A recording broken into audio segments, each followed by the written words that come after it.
আসসালামু আলাইকুম এভরিওয়ান। সবাই কেমন আছেন? আশা করি সবাই আল্লাহর রহমতে ভালো আছেন। আমিও আল্লাহর রহমতে ভালো আছি। আজকে আমি বানাবো পবিত্র মাহে রমজান স্পেশাল তরমুজ এবং দুধের পুডিং। এই জন্য আমি এখানে এক ফালি তরমুজ নিয়েছি। এখন তরমুজটাকে আমি হাত দিয়ে ম্যাশ করে নেব। এজন্য আমি এখানে একটা বাটি নিয়েছি, বাটিতে একটা স্ট্যান্ডার নিয়েছি। এখন এই স্ট্যান্ডারের মধ্যে আমি হাত দিয়ে চেপে চেপে তরমুজের যে জুসটা আছে সেটা বের করে নেব।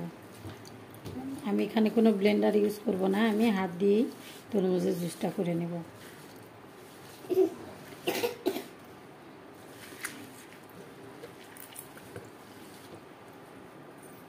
আমার তরমুজের জুসগুলো বের করে নেওয়া হয়ে গিয়েছে।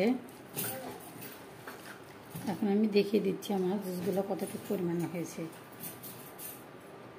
আমার জুসগুলো প্রায় 1 কাপের মতো হয়েছে।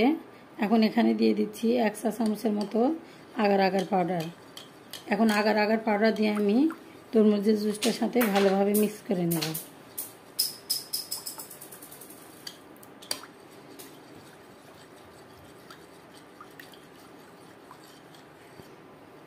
আমার আগার আগার পাউডারগুলো মিক্স করে নেওয়া হয়ে গিয়েছে। এখন দিয়ে দিচ্ছি 1 টেবিল চামচ চিনি দিয়ে আমি তরমুজের জুসটাকে সুন্দরভাবে মিক্স করে নেব।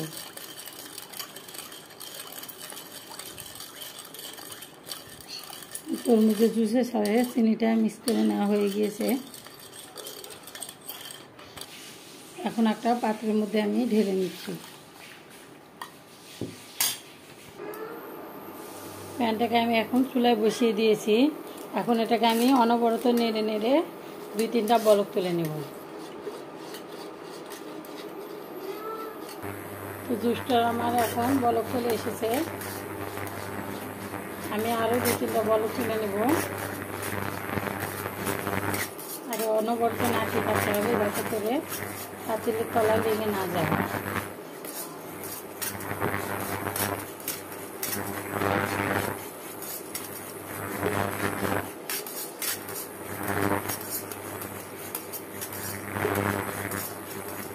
আমার তরমুজের জুসটা জাল করে নেওয়া হয়ে গেছে। এখন চুলাটা আমি বন্ধ করে দিচ্ছি।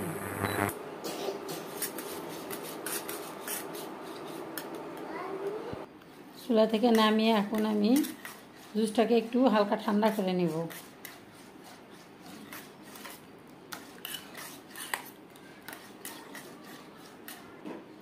আমার জুসটা হালকা ঠান্ডা হয়ে গিয়েছে। এখন এইরকম একটা পাত্র নিয়েছি আমি স্টিলের। আপনারা চাইলে যে কোনো পাত্রের মধ্যে পুডিংটা বসাতে পারেন। তো আমার ঠান্ডা করে নেওয়া জুসগুলো আমি এই পাত্রের মধ্যে ঢেলে নিচ্ছি।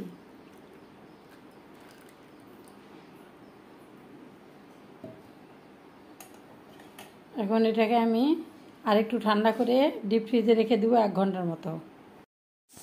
ফিরে আসলাম 1 ঘন্টা পরে। 1 ঘন্টা পরে আমার পুডিংটা অনেক সুন্দরভাবে জমে গেছে। এখন এটাকে নাইফ দিয়ে কেটে নেব।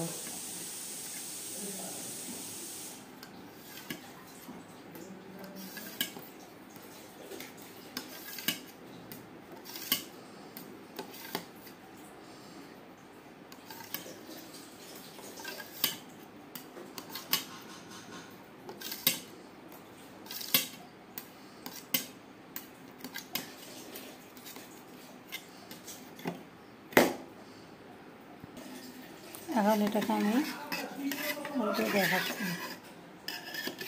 আমার পুডিংটা অনেক সুন্দর জমে গেছে।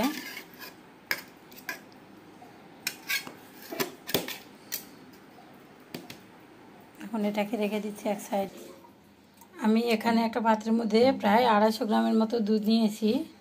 এখন এই দুধের মধ্যে দিয়ে দিচ্ছি 1 চামচের মতো agar agar powder. Agar agar পাউডারটা দিয়ে আমি দুধটাকে ভালোভাবে মিক্স করে নেব।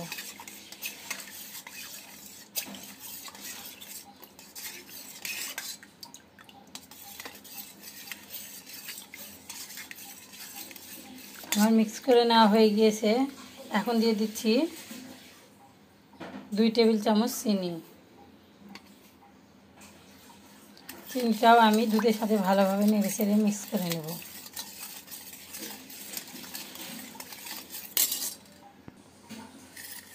আমার মিক্স করে নেওয়া হয়ে গিয়েছে। এখন পাতিলটাকে আমি চুলা বসিয়ে দিচ্ছি। আমি চুলায় জাল ধরিয়ে দিয়েছি, পাতিলটা বসিয়ে দিয়ে এখন এই দুধটাকে আমি 2-3টা বলক তুলে নেব।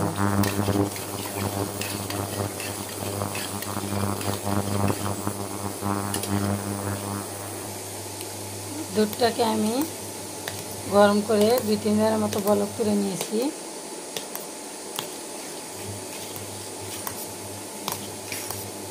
দুধটা অনেক ঘন হয়ে এসেছে। এখন এটাকে আমি চুলা থেকে নামিয়ে নিচ্ছি। দুধটাকে আমি একটু ঠান্ডা করে নিয়েছি। এখন দিয়ে দিচ্ছি পুডিংয়ের ভিতরে।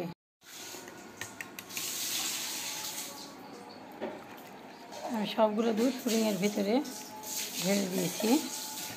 এখন একটু নেড়ে ছেড়ে একটু ঠান্ডা করে আমি এটাকেও রেখে দেবো 1 ঘন্টা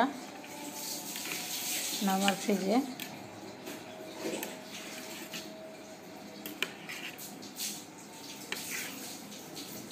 এক ঘন্টার মতো আমি নরমাল ফ্রিজে রেখে দিচ্ছি। ফিরে আসলাম 1 ঘন্টা পরে। তো এখন আমার পুডিংটা অনেক সুন্দর জমেছে, এই যে মাশাআল্লাহ। এখন পুডিংটা আমি কেটে নিচ্ছি, ঢেলে নিচ্ছি একটা বাটিতে।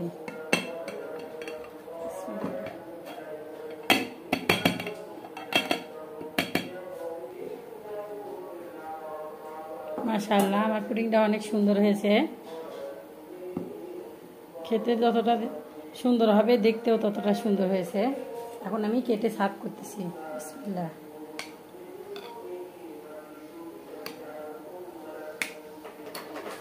আমি একটু কেটে দেখিয়ে দিচ্ছি, এই যে কত সুন্দর হয়েছে মাশাআল্লাহ।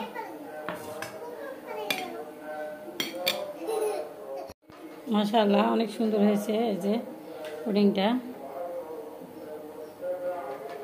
তো আমার এই পুডিংয়ের রেসিপিটা আপনাদের কেমন লেগেছে কমেন্ট করে জানাবেন। ভালো লাগলে একটা লাইক এবং সাবস্ক্রাইব করে আমার পাশে থাকবেন। দেখা হবে পরবর্তী কোনো ভিডিও নিয়ে। ততক্ষণে সবাই ভালো থাকবেন। আল্লাহ হাফেজ। আসসালামু আলাইকুম।